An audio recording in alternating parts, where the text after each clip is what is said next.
Pakistani mediators say indirect negotiations between the United States and Iran are ongoing despite the latest wave of attacks by both sides. And the conflict appears to have expanded to Egypt after drone strikes sparked fires in that country. Who conducted those strikes? Well, it remains unknown. We're going to continue our conversation here at the family table with CBS News foreign affairs correspondent and Face the Nation moderator Margaret Brennan. We're 6 months into the war, supposed to take 6 weeks. Where's the president's head on all this? Pretty frustrated. I imagine. With whom, though? Senior Israeli official shared how surprised those officials were from the Netanyahu government when they sat in the Oval Office and heard exactly how clinical he was. That was the term used in the conversations. The president. There wasn't the usual sort of jovial approach to things, very serious, and looking for options, asking for them. The Israelis presented a few. He also met with the Saudi defense minister, Prince Khalid bin Salman, and received some of those. So did J.D. Vance. We know all that happened on Wednesday. So the president is continuing to get input. On the diplomatic front, there's not a lot of traction. There's a lot of talking, texting, calling, but that's not the same thing as actually negotiating anything. And in fact, I know through my sources that the Iranians had declined the first Omani offer to reopen the strait. They're still hoping to get back there. But it's a lot of hope with the strategy that if you increase some bombing, you might persuade a few sort of pragmatic folks in the Iranian government to broker a deal. And Margaret, in this clinical dissection of options are more military or more economic. Anything else? And a little diplomacy, but I will tell you, but there's a lot of cynicism about that diplomacy in terms of who you're negotiating with, since the IRGC now remains firmly in control of that country. So it's not that you have broken them from an ideological framework that they have committed themselves to, but rather, can we make it so painful with a blockade and continued bombing? The Israelis were prescriptive to the extent that they offered the advice of bombing land, bridges, and resupply mechanisms on land to the United States. The Saudis, however, are very important partners to the United States, obviously very much vested interest in continuing the flow of oil through the Strait of Hormuz and the Red Sea. They're concerned about the Iranian-backed militias in the area. They are offering and have taken strikes, as you saw, against those Iranian-backed Iraqi militias who are sending drones and missiles into Kuwait and into Saudi Arabia. They've taken action against the Houthis, but they don't want that swatting down to then become an escalation ladder where they get drawn into a full-on conflict. So there's the you hit me, I'll hit you back harder, but no one's looking to really escalate in the form of, for example, ground troops or things that could make a decisive difference at this point. You heard General Kane under oath last week before Congress admit, when pressed, that there are limits to air power in terms of leading to the kind of dramatic change that the Israeli government has long championed, regime change. Right. That line of thinking is still there for the Netanyahu government, but the commitment to actually put troops on the ground to do that are different. They say they want to help lay the groundwork for the Iranian people. Margaret, based on your reporting, does this feel like a stalemate that is not being recognized as one because no one wants to admit everyone's sort of stuck?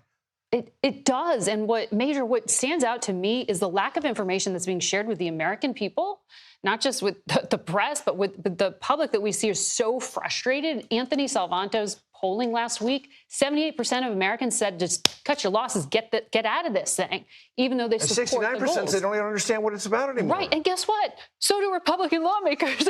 John Kennedy, who was on Face the Nation Sunday, who said, you want $67 billion, can you tell me what you're going to do with it? Can you tell me what the strategy is? And they're demanding these briefings that just aren't happening. You aren't seeing these closed-door sessions with Secretary of State Rubio and General Kane and the like. You're seeing small visits that are happening. Senator Kennedy said, I'm having breakfast with General Kane. That seems to be the new informing Congress. You get a phone call or a breakfast. Is that really acceptable in treating Congress as a co-equal branch of government, particularly when you're asking the Appropriations Committee for billions of dollars or the Armed Services Committee? So there are a lot of people who want to know, tell me what comes next, and not a lot of answers being provided. All of that seems congested right now simply in the White House as the president weighs his options. And the Israeli partners in this obviously presented a few. Prime Minister Netanyahu, of course, making clear, though, that it is the United States in the driver's seat. They haven't rejoined this combat operation just yet. Great reporting, as always. Margaret Brennan, thank you very, very much. I'm joined now by H.R. McMaster, served as one of several national security advisors during the first Trump administration. He's also a CBS News contributor. H.R., always a pleasure to have you here. You know that. You're a friend of the show. You just heard Margaret Brennan. Any thoughts you have on, in addition to what she reported and what the options the Israeli prime minister presented to the president? Well, you know, I think, Major, what you're seeing now is kind of everybody coming to grips with the reality that there's not going to be peace in the region, enduring peace in the region, certainly, or security for the Gulf states or Israel or U.S. interests in the region, or security for the Iranian people until there's a fundamental change in the nature of the Iranian government such that it ceases its permanent hostility to the United States, its Arab neighbors, Israel, and its own people. And so what you see is you see these negotiations going on using the Pakistanis, you know, and the Qataris as interlocutors, which I think is kind of, counterproductive in terms of U.S. interests, especially now that we know that there's about 400 shoulder-fired air defense systems that China may be providing to Iran through Pakistan.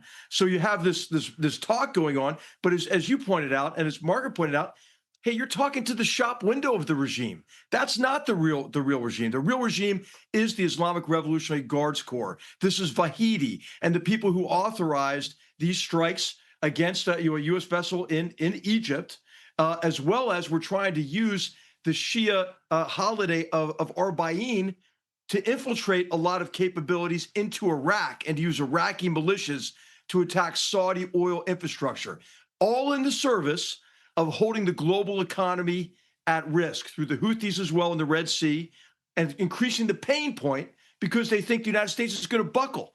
And you know what? They're looking at those poll numbers too, and it's encouraging to them. And this is why I think it's really important for American leaders at this point to make the case to the American people. The worst thing that could happen, Major, in my view, is we let these guys up off the mat, the RGC. We give them an infusion of cash, and we leave the situation such that they have coercive power over freedom of commerce in the Straits of Hormuz, Bab el-Mandeb, and then can hold the Gulf state economies at risk. But HR, is the Iranian regime and the Iranian Revolutionary Guard Corps actually on the mat? Because months ago, the defense secretary told the country their missile capacity had been decimated, and they're still firing missiles and drones. Yeah, but we took the pressure off, Major. And people are always saying, like, hey, were we surprised by the Strait of Hormuz being shut down? Heck no. In fact, the military campaign was about to switch to the targets that you've seen us hit in recent days when the ceasefire kicked in. And it's the ceasefire that gave them breathing space. They started to dig out some of these drones, dig out some of these missiles, repair some of these missile launchers. I think they are getting some assistance from the Caspian Sea and from overland from Pakistan. It was a Chinese shoulder-fired weapon that shot down the F-15 in the northern part of the country. So I think, really winning in war, this is what maybe some people forget sometimes, means it requires you to convince your enemy that your enemy's been defeated. But our narrative, the inconsistency of it, the continuous ceasefires in this ceasefire war that's going on now, gives the Iranians hope. Remember, right before the invasion of Iraq in 2003, Saddam Hussein, he handed out copies of Black Hawk Down. He basically said, if you just kill some Americans, they'll leave. These last 5 missiles fired at Jordan, this is what the RGC leadership thinks. Hey, I just got to kill some more Americans. It'll put some more pressure on Trump just to get the hell out. So I think, we have to stop encouraging them because I think they are on the mat, Major. I mean, they're getting economically choked out. What you can't do is give them the infusion of cash they will use to reconstitute these capabilities and, as they're already trying to do, reseed the terrorist and militia forces in the region. H.R. McMaster, always a pleasure, sir. Thank you. Hey, great to be with you.